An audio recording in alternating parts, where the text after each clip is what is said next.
Let's take a look at problem 19 from the practice test.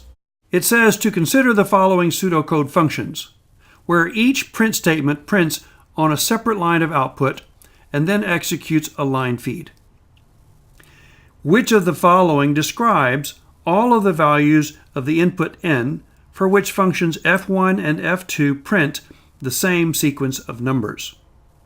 Our choices are A, n greater than 0, all of the positive values.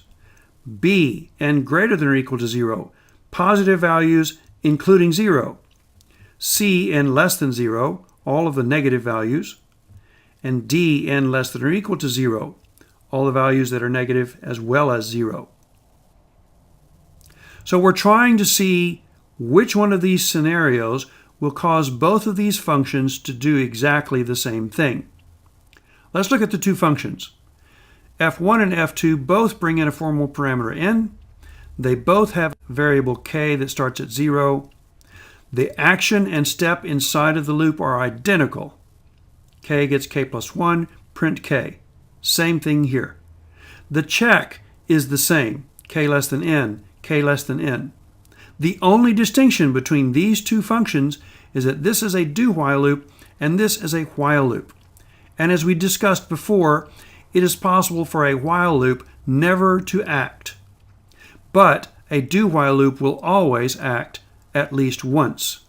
So the key here is to find which one of these scenarios will cause both of these to behave the same way. Since all of these are dancing around the value 0, let's look and see what 0 does. So here is an input value of 0, and you can see that f2 will have no output, simply because if 0 comes in, k is 0, this is immediately false, because 0 less than 0 is a false statement. Nothing happens. But in the f1 function, k starts out as 0, it automatically increments to 1, prints itself, then it checks to see that 1 less than 0 is not a true statement, and therefore it stops. But it had an output, and this one didn't. So any of these choices that involve 0 as a possibility can be eliminated, and that would be B and D. Let's see how a negative number will behave, which would be choice C. For the function f2, a negative value, negative 1 in this case, will also cause this check condition to be false, because 0 less than negative 1 is simply not true. So the action in the step here in the body of the loop will not happen. But in the do-while loop, the k will increment regardless and print. So we have an output value here. Then it will check to see it's false, because 1 less than negative 1 is false. But we still have an output for the function f1, no output for f2. So anything involving negative numbers is not going to be consistent. So C can be eliminated. The only thing left to consider is choice A, where n is greater than 0. 1 is greater than 0.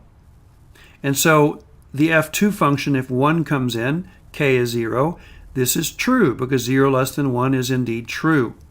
K increments to 1, prints itself, so we finally have an output for f2. f1 again does the same thing. N comes in as 1. K increments to 1, prints itself.